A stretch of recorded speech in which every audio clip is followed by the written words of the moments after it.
Hi everyone, I'm Tally, this is Farrell, and we're bored of it. And today we're going to be reviewing Arcs, the Blighted Reach Expansion, which is a follow-up to our prior review of Arcs, the base game. The Blighted Reach Expansion allows you to play a 3-game campaign of Arcs, adding a not insignificant number of new rules and asymmetric abilities and goals for the players. This review is assuming that you've seen our review of the base game, or at the very least have a solid familiarity with the base game of Arcs. So Arcs is quite a sharp, clean, snappy design, and Blighted Reach takes that and makes it something weird, something strange, something messy. There's going to be an added complexity, and in the guise of the world of Arcs, players are going to take on asymmetric roles, and it's during a time of the kind of dying breath of an empire, it's failing, and a new threat has risen, the Blight. And you're going to all, as individual players, have your own personal goals that you're trying to achieve, and you might follow these throughout the entire campaign, or you might fail miserably at your goals, pivot, have your worldview changed, and go after something different.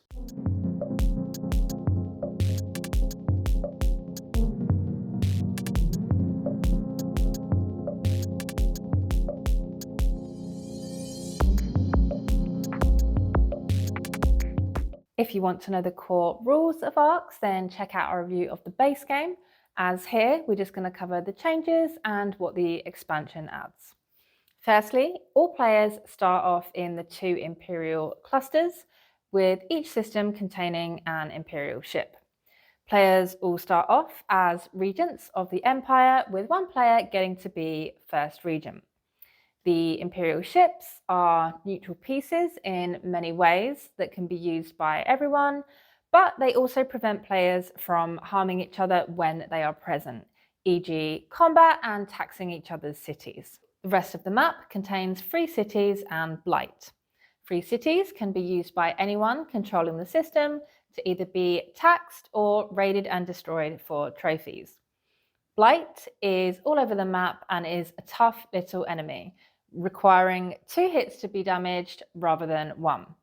It also stops movement progress as if it was another player's loyal ships, so it's harder to move around the map. There will also now be event cards added to the standard action cards, which allow a player to copy the actions of a lead card, but they result in a crisis or edicts, and they also allow the player with the initiative to call a summit.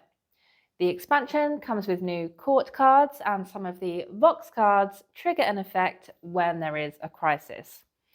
Whenever there's a crisis, also all of the Blight on the map will cause damage to ships that share a sector.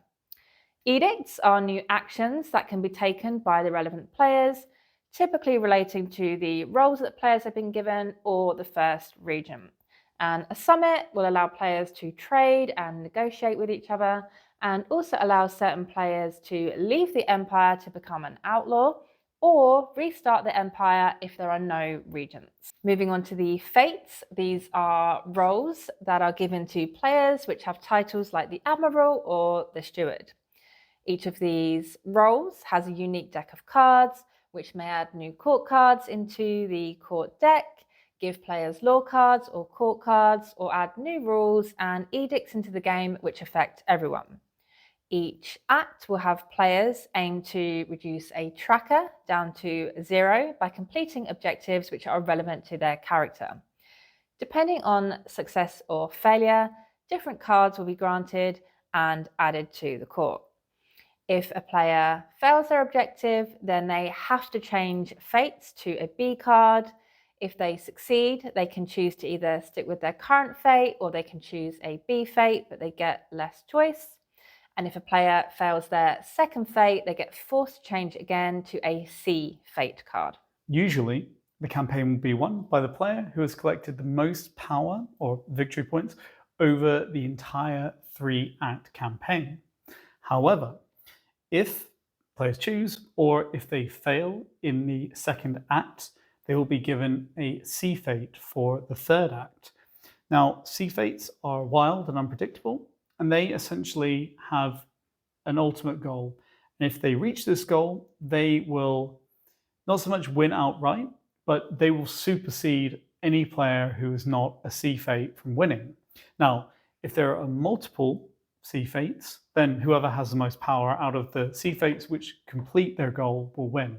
So essentially, sea fate, if they've completed their goal and have the most power out of all the sea fates, will win. Then if there are no sea fates in play or all the sea fates fail their goal, the player with the most power will win the campaign.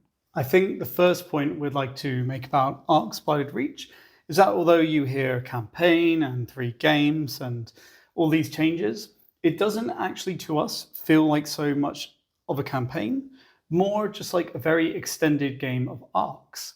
And this is because you don't really change your board state between games. So you will maybe get some new stuff, a new role or some new goals, but you're going to keep generally the resources you have, your positions on the board, your buildings on the board, your tableau. So what you have at the end of one game leads directly into that next game.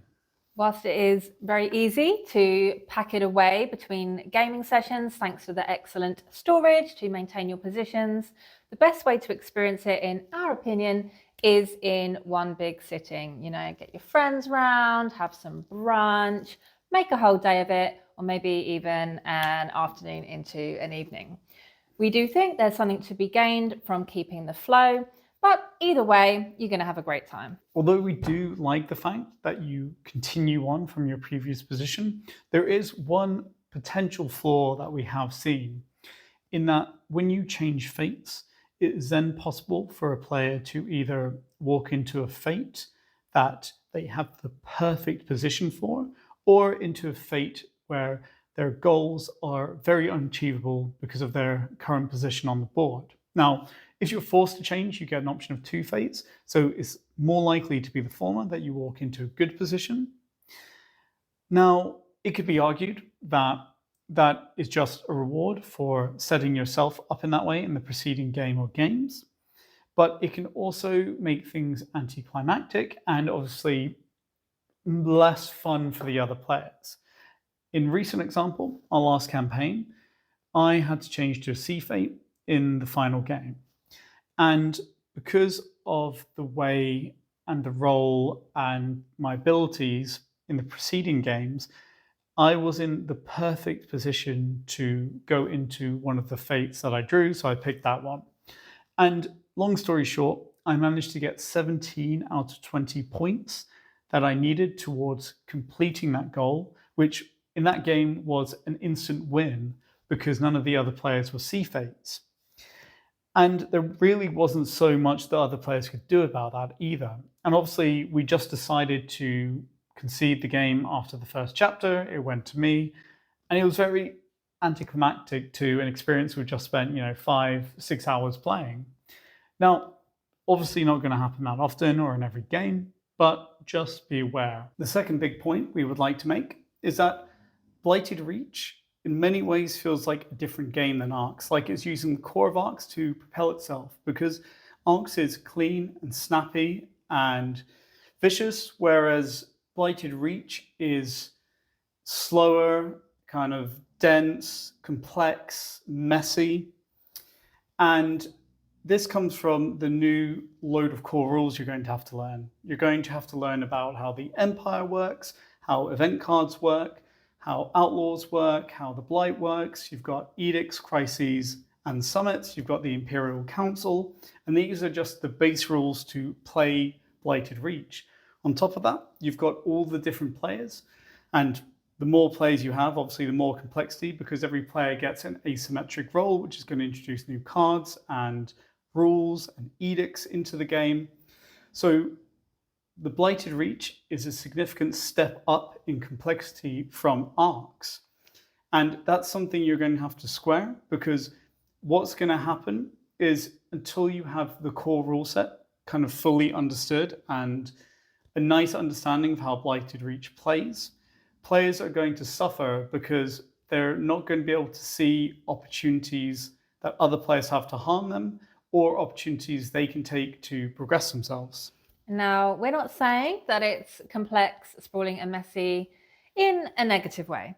Blighted Reach is an experience unlike any other, and we think it is well worth the complexity. Each fate has interesting goals, ambitions, and abilities, and the way that these interact are endless, providing emergent narratives and drama the whole way through. It makes you feel like you're in a rich and storied universe, and it further expands the way that you can make big plays and see outrageous reversals of fortune. As an example, just the base new rules of the Empire provides a lot of interesting decisions and player interaction. One player is the first regent, and they can use an edict to tax other players to add their resources to the imperial treasury. Resources here can't be used, but the first regent can count them towards ambitions. However, players can seize the title of first regent or become an outlaw and steal resources from the treasury. Imperial ships prevent players harming each other whilst in the Empire, but allow use of them in battle against the Blight. If you know the base game of Arcs, you'll realise how spicy these elements are and the depth they add to the gameplay. Now imagine you have a player who can treat the Imperial ships like their own and move them independently, or a player who can kidnap your agents independent of court cards, or even a player that can give you elements needed to score ambitions just prior to scoring. That is what we mean by messy. The one part of these new elements which really didn't hit with our group was the negotiation. So now, after a summit, you can negotiate and trade kind of pieces and ships and cities and captives, trophies.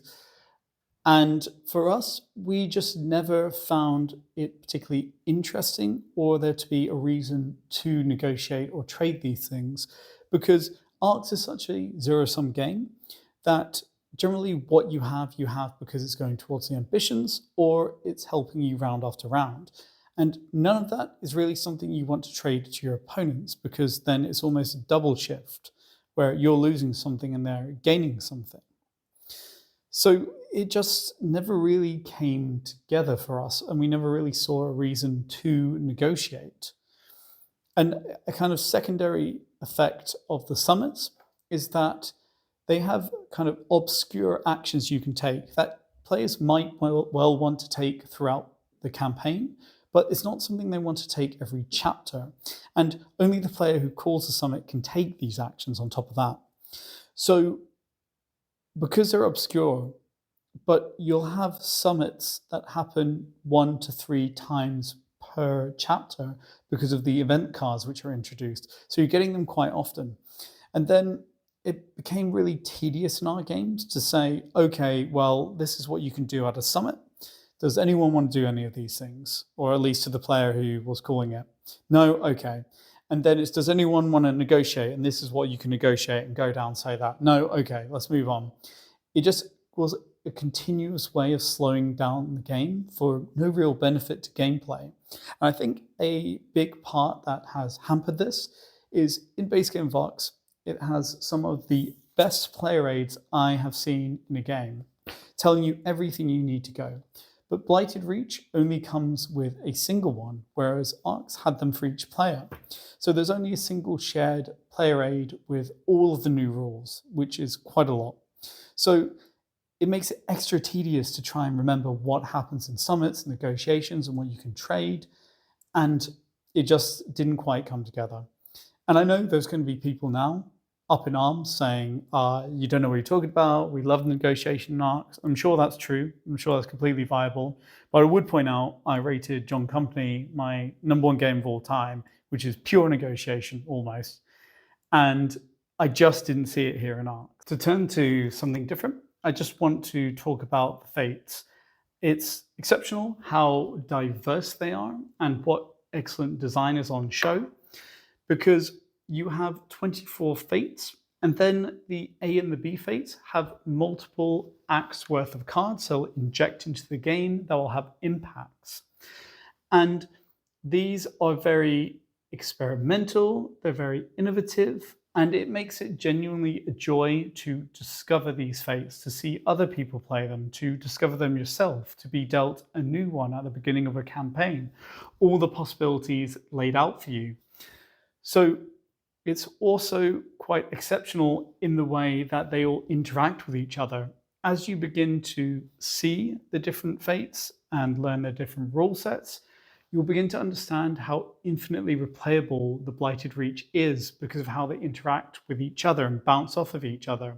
It also shows you that every campaign you play of this will be utterly unique. And as a final word, it's impressive design how they allow you to fail forward. They turn something which is usually frustrating and negative, e.g. failing your goal for that act, and they turn it into something positive and exciting, unlocking a new fate, seeing what else the game has in store for you. One small complaint we have about the fates is that some of the goals don't seem particularly balanced in a 2-player campaign. Many of them do adjust based on player count, however, some do not.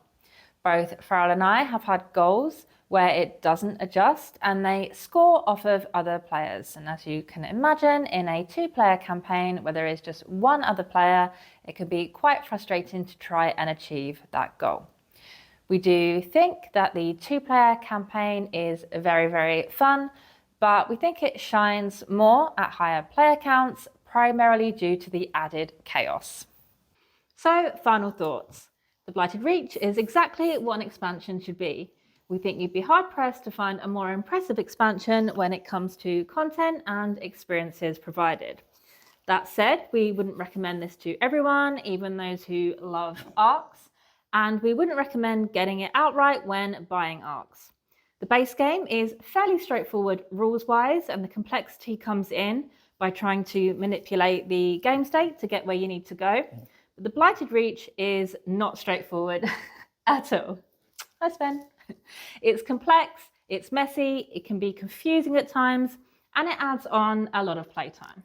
Yeah, so as such, there are going to be people who love the base game of Arcs and hate Blighted Reach. There are going to be people who love Blighted Reach and will never want to play the base game of Arcs again because they find it boring. Something that actually the main person we've played with has said something to the effect of. So you've got to consider who it's for. It's very much a comparison of, going Cole-Wally terms. People who like Root might hate Oath, and some people, Oath is their favorite game and they don't like Root. And some people like both, of course. And I'm kind of bringing this comparison because Blighted Reach is almost the most Oath-like thing that I've played since Oath. Definitely. It's very much like that. So keep that in mind. And for our part, we really love the Blighted Reach. We think it's an exceptional, endlessly replayable experience. So we're looking forward to getting stuck into for years to come, even if it does have some weaker elements, as we've highlighted. And I think one thing to note is that looking back at the script, it might seem at times as though we were maybe more negative on it than that would suggest. But I think what we're trying to do is say these are things which might annoy some people, or people might want to know before buying it or getting involved in it.